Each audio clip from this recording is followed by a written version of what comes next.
Yes, good afternoon everyone, or should I say good evening everyone. For me lang yung challenge sa ako nga mag-talk na muna yung oras kung taliin doon namin na magtulog. No? Kagayon, mas na-challenge pag ako kayo nagsunod ako sa mga beautiful ladies na inyo. So thank you very much, Gid, for staying here until this time. And of course, thank you very much, JCI, for having me this evening. And it was December 2018, nagpalapit sa akong sinang Rosa Maria. Di, i-book ka na ka ha sa March. Kaya may talk kami about women empowerment. Wala na ako nagduwa-duwa. Sige na nga, wala problema, i-firedan kung gina-deal.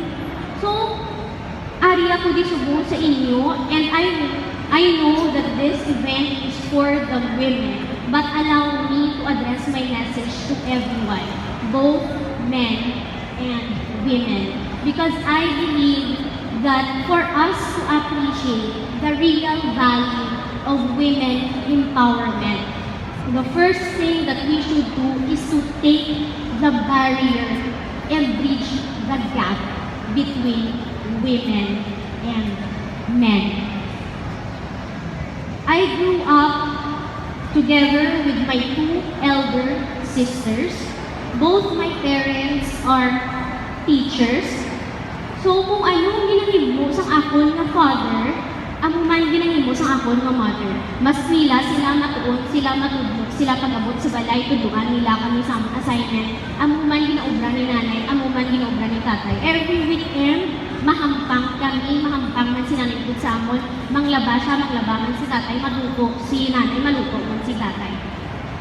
Wala gid ako nakabati na naghambal sila. Ruby, don't do that.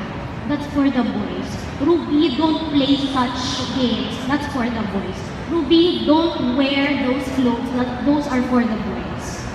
Perks of being the youngest and being the smallest among our relatives. May mga pakaisa akong mga lalaki, pass on ang mga bayo sa amin. I enjoy wearing loose shirts and baggy pants. Nakambal na ako ng best friend sa high school, mas halhal kang ako na bayo kaysa sa iya. And I believe that is one of the biggest chunk of empowerment. Equality. And that's one thing I love with my theater family. Because in theater, you can do everything. Wala sang gender, wala sang seniority, wala ginapag-istoryahan ang age. Kung gusto mo na mag-baili ka da. Kung gusto mo maging reyna, magiging reyna ka. Kung gusto mo nga magtangling-tangling da, mag-circus, go.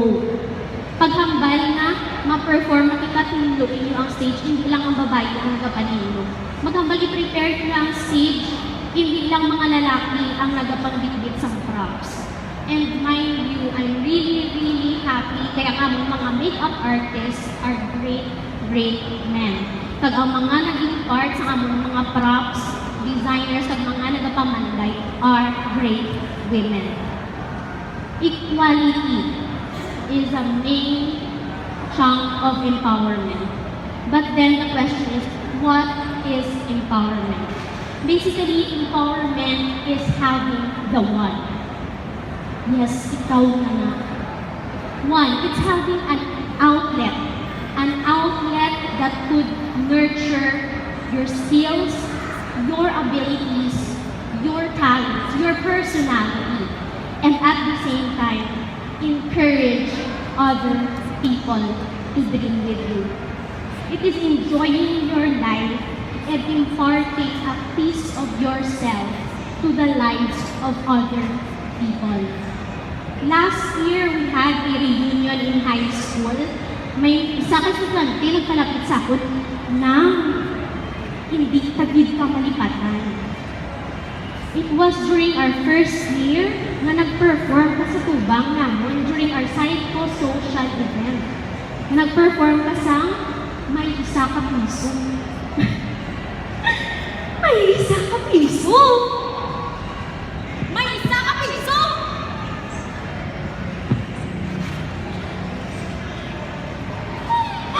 May isa ka piso!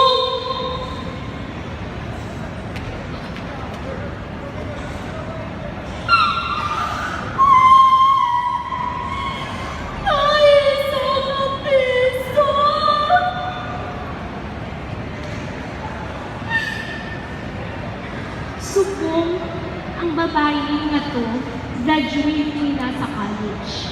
And it was during her first year high school nga nag-perform ako sa tubag nila. 7 years, and I never imagined na madumdumanin pa ako with that simple act in front of the first year students. Now, nakita ko siya sa last year ng GIFT celebration of the Arts Month, and she performed her thesis paper sa literature nila ang subject. She's part of the Iloilo Theater Festival last month. And I'm really happy to be part of fulfilling her dream as a theater actor. But before that, before ko nakilala ang Acting the One, before ko nabalaan na theater is my first love, how did I discover theater?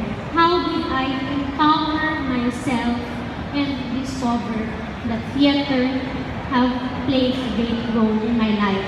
And that lies between the 3 syllables of the word empower.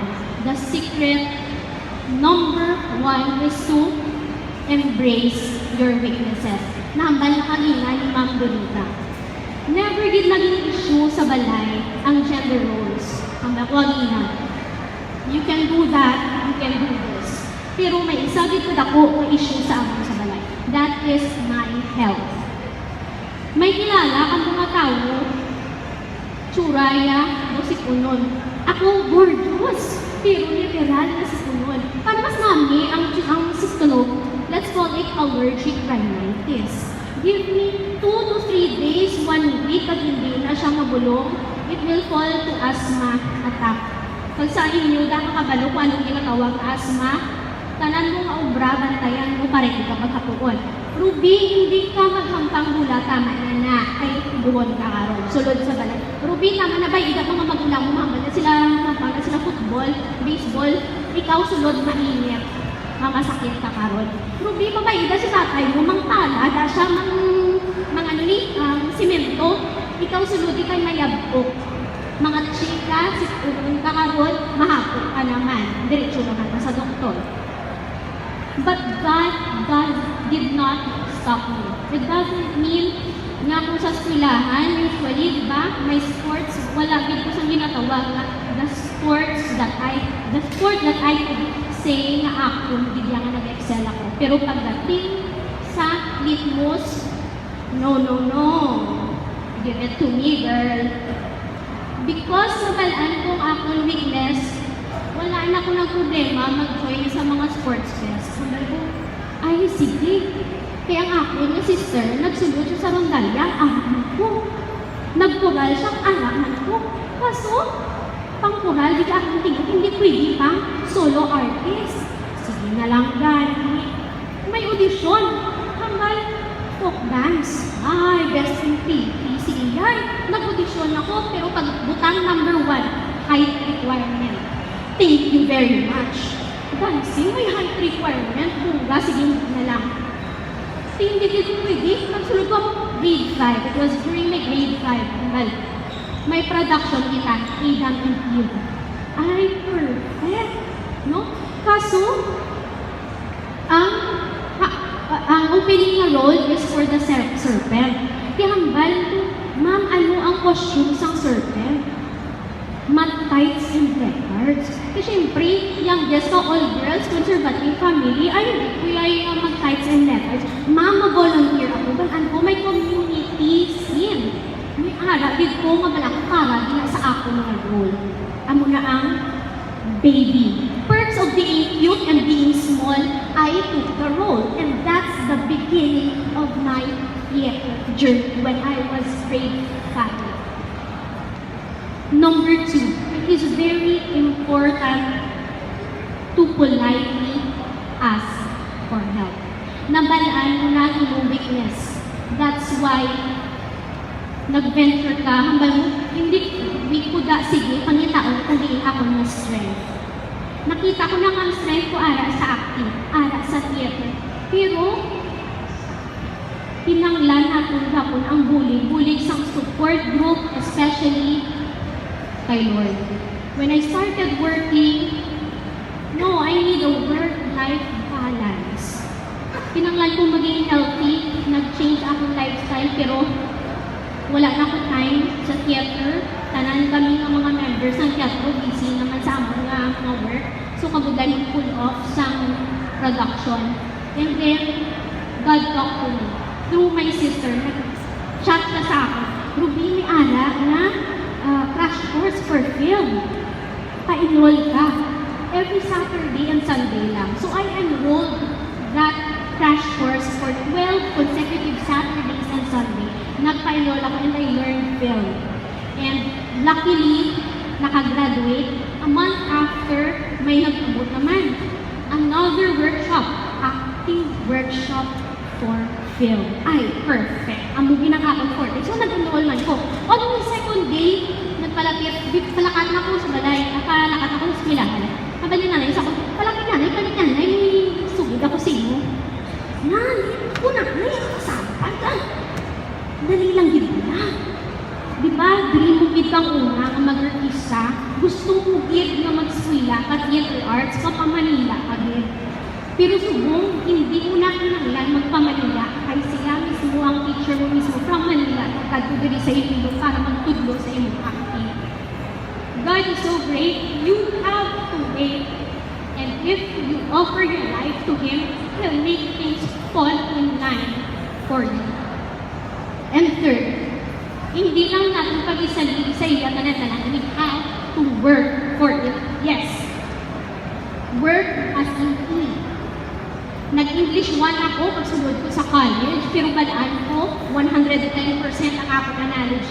Work E because you have to enjoy every day of your life. Do your daily routine, match it with the one. Wala man kami subong production sa theater, but I have my film family, another outlet for me to inspire me every day to work hard because I have a next project. Please pray for us. We just joined Sing Malaya. The announcement of the winners will be on May 15. And please, we badly need your prayers para makaupo kami sa top 10 because my films, I committed my films not only to keep me mentally healthy, ang ako sinuwag na work-life balance is very important. I made that it's about education and together with me are the students sa Haniway, also mga inspiring actors and actresses. So I want my films to be a tool to educate and empower other people. And if you have this formula, enjoying your daily routine, plus knowing you're the one, then surely you'll have an empowered life. I found theater. Others, I know artists, women, have found their paintings. It could be gardening, it could be cooking, it could be doing DIYs, crochet, or anything. I found mine. I am empowered. I hope you are too. Thank you.